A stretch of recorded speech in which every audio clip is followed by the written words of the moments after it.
তো নমস্কার বন্ধুরা, আপনাদের আরও একবার স্বাগত জানাই আমার চ্যানেল। তো বন্ধুরা, আজকে কেকেআর ভার্সেস এমআই ম্যাচ রয়েছে এবং মুম্বাইয়ের বিরুদ্ধে 2-2 প্রথম দুয়ে নিশ্চিত করাই লক্ষ্য কেকেআরের।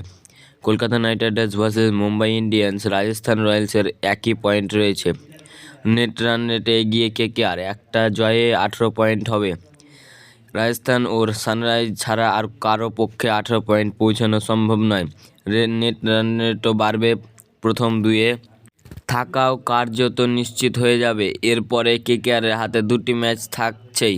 প্রথম দুয়ে থাকা মানে ফাইনালে যাওয়ার প্রথম সুযোগ, মিস হলেও আরও একটা সুযোগ পাওয়া যাবে।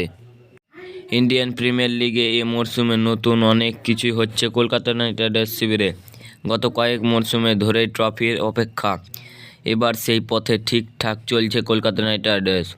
দুবার আইপিএল জিতেছে কেকেআর, সেই 2012 ও 2014 সালে। এবার আরও একটা রেকর্ড হয়েছে, দীর্ঘ এক যুগ পর ওয়ানখেড়েতে মুম্বাই ইন্ডিয়ান্সকে হারিয়েছে কলকাতা নাইট রাইডার্স। এবার 2-2 করাই টার্গেট, সঙ্গে প্লে অফের ও প্রথম দুয়ে থাকা। কেকেআর প্লে অফ কার্যত নিশ্চিত, 16 পয়েন্টে এবং দুর্দান্ত রান রেটের জন্য নিশ্চিত থাকা যায়। তবে সরাসরিভাবে প্লে অফ নিশ্চিত করতে আজকের ম্যাচ জয় চাই। ইডেন গার্ডেন্সে আজ কেকেআরের প্রতিপক্ষ 5 বারের চ্যাম্পিয়ন মুম্বাই ইন্ডিয়ান্স। এই ম্যাচ জয় মানে একদিকে যেমন প্লে অফ নিশ্চিত, তেমনি লিগ টেবিলে প্রথম দুয়ে থাকাও আপাতত শীর্ষস্থানে রয়েছে কেকেআর।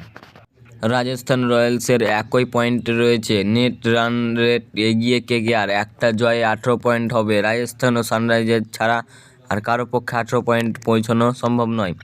নেট রান রেটও বাড়বে, প্রথম দুয়ে থাকাও কার্যত নিশ্চিত হয়ে যাবে। এরপরও কেকেআর হাতে দুটি ম্যাচ থাকছেই। প্রথম দুয়ে থাকা মানে ফাইনালে যাওয়া, প্রথম সুযোগ মিস হলেই আরও একটা সুযোগ পাওয়া যাবে।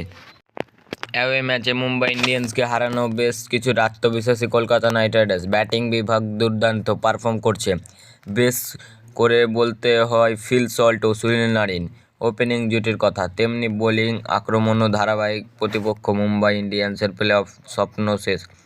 আজকের ম্যাচ তাদের কাছে মর্যাদার। ইডেন গার্ডেন্সে অন্যতম পছন্দের ভেন্যু রোহিত শর্মা, কেকেআরের কাছে চ্যালেঞ্জ সেটাই। তো বন্ধুরা, আজকের ম্যাচ কে জিততে পারে, মুম্বাই ইন্ডিয়ান্স নাকি কেকেআর? অবশ্যই কমেন্ট করে জানাবেন।